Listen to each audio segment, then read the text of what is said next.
Law college പരീക്ഷ പുനർമൂല്യനിർണ്ണയ പ്രശ്നത്തിൽ വിദ്യാർത്ഥികളുടെ 3 ആവശ്യങ്ങൾ അംഗീകരിച്ച് വൈസ് ചാൻസലർ ABVP പ്രവർത്തകരുമായി നടത്തിയ ചർച്ചയിലാണ് തീരുമാനം. അതേസമയം തിങ്കളാഴ്ച മുതൽ അനിശ്ചിതകാല സമരം നടത്തുമെന്ന് SFI വ്യക്തമാക്കി. പുനർമൂല്യനിർണ്ണയ പ്രക്രിയയിൽ ഗുരുതരമായ ക്രമക്കേടുകൾ നടത്തിയ ഉദ്യോഗസ്ഥർക്കെതിരെ വകുപ്പുതല അന്വേഷണത്തിനും നിയമ നടപടികൾക്കും നിർദ്ദേശം നൽകുമെന്ന് വൈസ് ചാൻസലർ ഉറപ്പു നൽകിയതായി ABVP സംസ്ഥാന സെക്രട്ടറി യദു കൃഷ്ണ പറഞ്ഞു.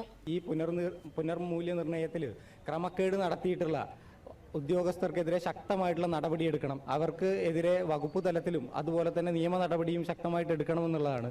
അത് എടുക്കുമെന്നുള്ള രീതിയിൽ തന്നെ വൈസ് ചാൻസലർ നമുക്ക് ഉറപ്പ് നൽകിയിട്ടുണ്ട്. വിദ്യാർത്ഥികൾക്ക് പുനർമൂല്യനിർണ്ണയ ഫീസ് തിരിച്ചു നൽകുന്ന നടപടിയിൽ അടുത്ത സിൻഡിക്കേറ്റ് യോഗത്തിൽ തീരുമാനമെടുക്കും.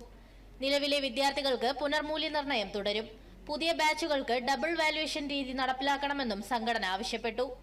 പരീക്ഷാ പരാതികൾ പരിഹരിക്കാനായി പ്രത്യേക ഗ്രീവൻസ് സെൽ ആരംഭിക്കുമെന്നും അധികൃതർ വ്യക്തമാക്കി. ഇതേ തുടർന്നാണ് ABVP സമരം അവസാനിപ്പിക്കാൻ തീരുമാനിച്ചത്.